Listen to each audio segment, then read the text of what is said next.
इस समय ज़बीर सर हमारे साथ हैं। आईएनए से जाने की कोशिश करते हैं इस कॉन्फ्रेंस के बारे में। सर 3 दिन से जो है यहाँ पर कॉन्फ्रेंस का आयोजन किया गया, आज कंक्लूडिंग डे है, तो क्या कुछ खास रहा? सबसे पहले तो मैं आपका शुक्रिया अदा करता हूं कि आपकी सपोर्ट रही, आपने इस कॉन्फ्रेंस का हर पहलू को कवर किया है। मैं इस कॉन्फ्रेंस के बारे में आपको मैं ये बताना चाहूँगा कि CSIR IIIM जम्मू और सोसाइटी फॉर इथनोफार्माकोलॉजी जो है, दोनों ने मिल के ये एक कॉन्फ्रेंस इस रीजन में यहाँ इस इंस्टीट्यूट में ऑर्गेनाइज़ की 16 से 18 फरवरी तक। आज इसका कंक्लूडिंग डे है। इसमें हमारा मकसद ये था कि अगर हम पूरे इंडिया को देखें, अपने मुल्क को देखें, तो ट्रेडिशनल सिस्टम ऑफ मेडिसिन जो है, ट्रेडिशनल नॉलेज जो है, वो एक रिच रिसोर्स है यहाँ। अभी तक ये हुआ कि कहीं ना कहीं ये इंडियन सिस्टम ऑफ मेडिसिन जो है, उसकी स्टैंडर्डाइजेशन, उसकी क्वालिटी कंट्रोल, उसकी एफिकेसी जो है, प्रूफ ऑफ कंसेप्ट जो है, कहीं ना कहीं उस पर काम कम हुआ है।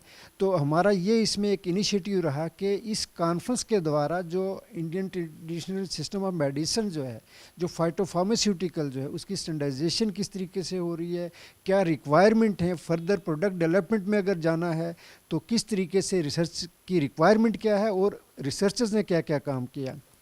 इसके साथ साथ जो इंडस्ट्री के लोग हैं, अल्टीमेटली अगर हम लैब लेवल पे कुछ काम करेंगे, उसको इंडस्ट्री तक ले जाना है, प्रोडक्ट डेवलपमेंट में ले जाना है। और इसके साथ साथ हम ये देखें कि अगर ग्लोबल लेवल पे देखा जाए, वेस्टर्न कंट्रीज़ जो हैं, rest of the countries in the world, they are considering, they are looking towards India for traditional system of medicine. और अगर ग्लोबल पोजीशनिंग करनी है तो इस तरीके की रिसर्च जो है ट्रेडिशनल मेडिसिन को लेके, फाइटोफार्मास्यूटिकल लेके चल रही है और रिक्वायरमेंट भी है। और यहाँ रिसर्चर्स जो हैं वो अपना अपना जो है एक्सपीरियंस शेयर कर रहे हैं। एफर्ट्स की बात करें तो लगातार जो है एफर्ट्स किए जा रहे हैं, लेकिन ग्लोबल लेवल पर जो है एक्सेप्टेंस की बात करें तो वो हमें कम नज़र आती है।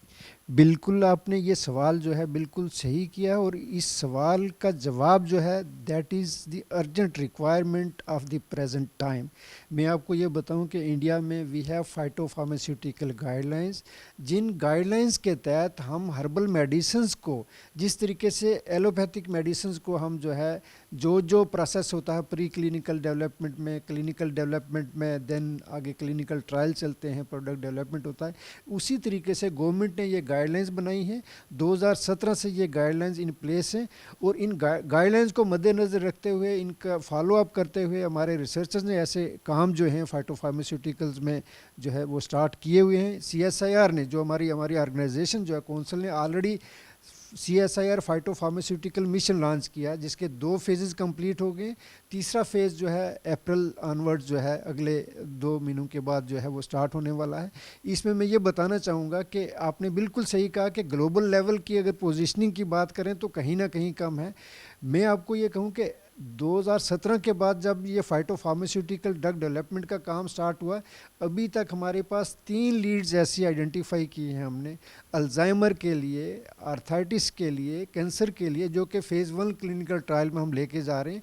तो जिस तरीके से इस कंपोनेंट ने जो स्पीड पकड़ी है रिसर्च की, मैं ये देखता हूँ कि अगले 2-3 साल में कोई ना कोई फाइटोफार्मास्यूटिकल लीड जो है प्रोडक्ट डेवलपमेंट में जाएगी, और वो डेफिनेटली हम ग्लोबल लेवल पे लेके जा सकते हैं। प्लांट बेस्ड मेडिसिन की पर्टिकुलर बात करें तो आपको क्या लगता है जो हमारे जम्मू वासी हैं उनको कितना लाभ मिलेगा, और स्टार्टअप करने में जो है कितना जो है उनको साइंटिफिक भी हेल्प मिलेगी, फाइनेंशियली भी हेल्प मिलेगी, और पर्टिकुलर डिपार्टमेंट की तरफ से क्या रोल रहेगा? इसमें मैं ये बताऊं कि जो हमारा रीजन है, हिमालयन रीजन, जो हमारी पूरी ये बेल्ट है, यहाँ रिच नेचुरल रिसोर्सेज हैं। और ऐसे रिसोर्सेज हैं कि जो आज तक हम एक्सप्लोर नहीं कर पाए। और ये जो फाइटोफार्मास्यूटिकल मिशन जो हमारे चल रहे हैं, जो ड्रग डेवलपमेंट में जो प्रोजेक्ट्स जो चल रहे हैं, पर्टिकुलरली जो हर्बल ड्रग डेवलपमेंट का जो कंपोनेंट है, इसमें मैं ये कहूँ कि हमने एक बायो प्रोस्पेक्शन का मिशन भी CSIR ने लॉन्च किया, जिसमें हम इस रीजन की जो बायोडाइवर्सिटी है उसको एक्सप्लोर करेंगे। उसमें ऐसे प्लांट्स, ऐसे प्लांट और जड़ी बूटियाँ जिन पे अभी तक कोई काम नहीं हुआ है, उसमें भी हम काम जो है रिसर्च लाएंगे। जहाँ तक आपने ये सवाल किया कि लोकल लोगों को इसका क्या लाभ मिलेगा, क्या फ़ायदा रहेगा, मैं आपको ये बताऊं कि कुछ प्लांट्स जो हैं वो जंगलों में उगते हैं। एज सच भी किसी कंट्रोल के बगैर ही वो नेचुरल कंडीशन में उगते हैं। जब हमें ये रिसर्च में ये सक्सेस हासिल होगी तो हम फार्मर्स के फील्ड जो है फार्मर्स को इन्वॉल्व करेंगे ताकि कैप्टिव कल्टीवेशन में, क्यों एक तरफ हम देखेंगे अगर हमने ड्रग डेवलपमेंट में जाना तो हमें सप्लाई चेन भी जो है उसको भी मद्देनज़र रखना है। सप्लाई चेन के लिए हमारे फार्मर्स का जो है रोल रहेगा, उनकी जो फील्ड्स हैं, उनकी जो जगह हैं, क्लाइमेटिकली जिस तरीके से जो अगर वहाँ की आबो हवा जो है अगर वो कंडीसिव रहेगी, उन फार्मर्स को इन्वॉल्व करके हम मेडिसिनल प्लांट्स भी उनके थ्रू जो है ग्रो करेंगे। कहीं ना कहीं ये एक तो एम्प्लॉयमेंट जनरेशन रहेगा, एक उनकी लोकल इकानमी पे एक अच्छा असर पड़ने वाला है। आखिर में मैं आपसे ये जानना चाहता हूँ, जिस तरह से ये कॉन्फ्रेंस का आयोजन किया गया था तो विभिन्न रिप्रेजेंटेटिव्स जो हैं यहाँ पर हमें देखने को मिले, तो क्या फीडबैक आपको मिला, क्या फीडबैक जो है आपके द्वारा उन्होंने लिया?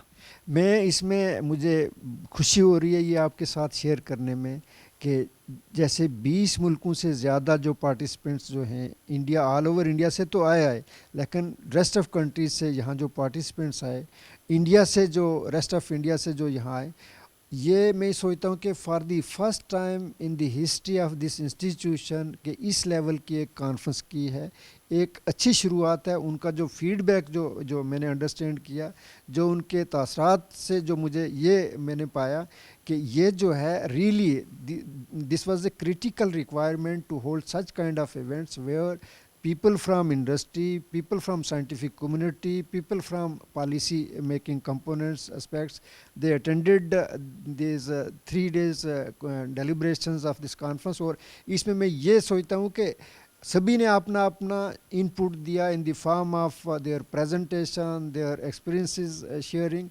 तो मैं ये सोचता हूँ कि हमें कहीं ना कहीं पॉलिसी मेकिंग में ऐसी डिलिब्रेशंस का जो है ज़रूर सहारा मिलेगा। मैं एक आपको यानी कि शेयर करना चाहूँगा कि हमारे इंस्टीट्यूट ने कैनबिस पे रिसर्च स्टार्ट किया, बेसिक रिसर्च हमने कंप्लीट कर लिया। कल ही हमारा एक जो था पैनल डिस्कशन था जिसमें हमारे इंडस्ट्री के लोग थे, हमारे साइंटिस्ट थे और हमारे पॉलिसी मेकर्स थे। वहाँ ये डेलिब्रेशन ये किया गया कि देखो कैनबिस जो है एक प्रोहिबिटेड प्लांट है, लेकिन एट द सेम टाइम इसमें वो कंपोनेंट्स हैं, वो एलिमेंट्स हैं जो 5 से ज़्यादा बीमारियां जो हैं उनके लिए जो है कंपोनेंट्स अवेलेबल हैं।